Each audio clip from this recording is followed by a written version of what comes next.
एक छोटे से गांव में एक धनी जमींदार रहता था। उसके पास बड़ी जमीन जायदाद थी और कई नौकर चाकर उसके घर में काम करते थे। उन्हीं में से एक था जटीराम, जो गांव की ही बस्ती में अपने 5 बेटों के साथ रहता था। जटीराम की पत्नी का देहांत कई साल पहले हो चुका था और अब वह अकेले ही अपने बच्चों की देखभाल करता था। उसकी स्थिति बेहद साधारण थी। वह एक जर्जर झोंपड़ी में अपने बच्चों के साथ मुश्किल से गुजर बसर करता था।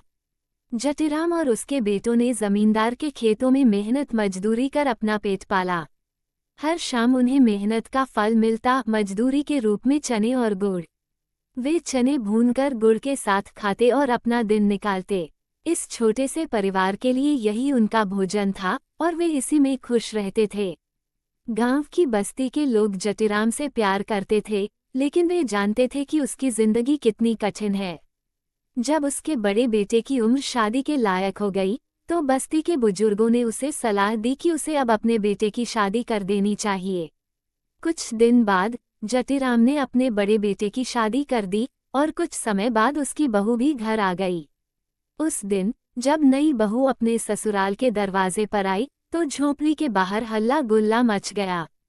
बस्ती के लोग नई बहू को देखने के लिए इकट्ठा हो गए। हर कोई उसे देखने के लिए बेताब था।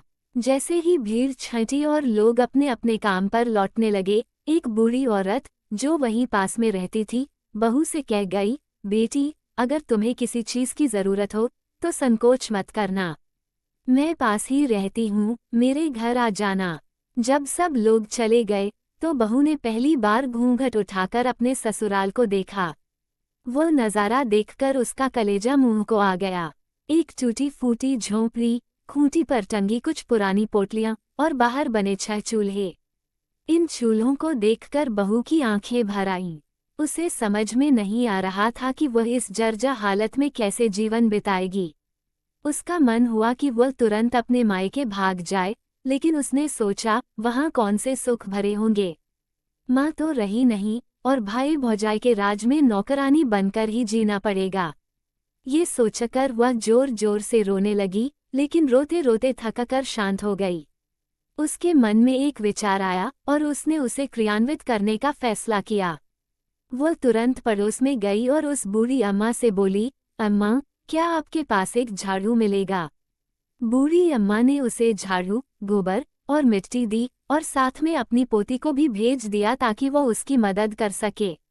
वापस आकर बहू ने सबसे पहले 5 चूल्हे फोड़ दिए और सिर्फ एक चूल्हा छोड़ दिया। उसने झोंपड़ी की सफाई की, गोबर मिट्टी से झोंपड़ी और उसके आसपास का हिस्सा लीप दिया। फिर उसने सभी पोटलियों में से चने निकालकर उन्हें एक साथ कर दिया और अम्मा के घर जाकर उन्हें पिसवाया। अम्मा ने उसे साग और चटनी भी दी। बहू ने चने के आटे की रोटियां बनाई और सबको खाने के लिए बुलाने का इंतजार करने लगी। शाम को जब जटीराम और उसके बेटे काम से लौटे, तो उन्होंने देखा कि अब वहां सिर्फ एक ही चूल्हा है। वे गुस्से में आ गए और चिल्लाने लगे, इस औरत ने आते ही सारा सत्यानाश कर दिया। अपने आदमी का चूल्हा छोड़ बाकी सबके चूल्हे फोड़ दिए। झगड़े की आवाज सुनकर बहू झोंपड़ी से बाहर आए और शांत स्वर में बोली, आप लोग हाथ मुंह धोकर बैठिए, मैं खाना परोसती हूँ।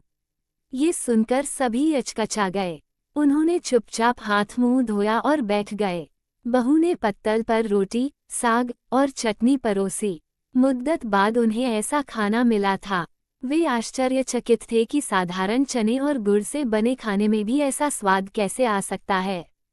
खाना खाने के बाद वे अपने अपने बिस्तरों पर जाकर सो गए और बहू की समझदारी की सराहना करने लगे। अगली सुबह जब जटीराम और उसके बेटे काम पर जाने लगे, तो बहू ने उन्हें एक एक रोटी और गुड़ दिया।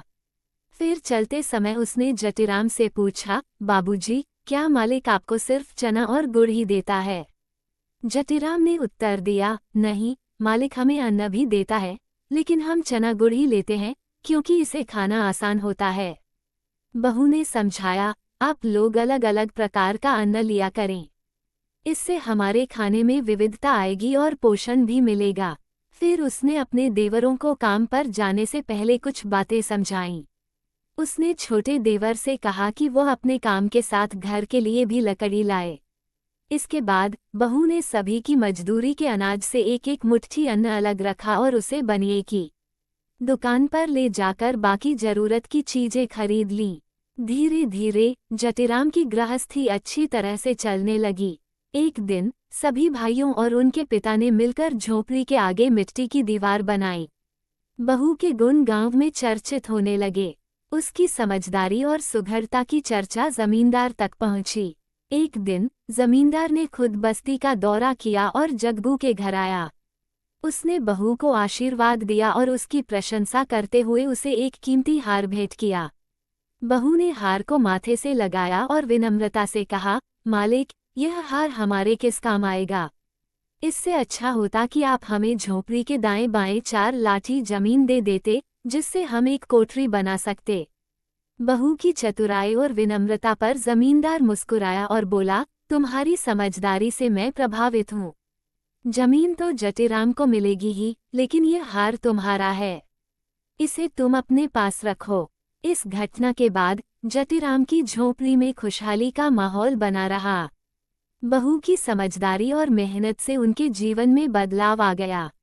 उनके घर में अब सिर्फ एक ही चूल्हा था, लेकिन वह चूल्हा पूरे परिवार के लिए काफी था।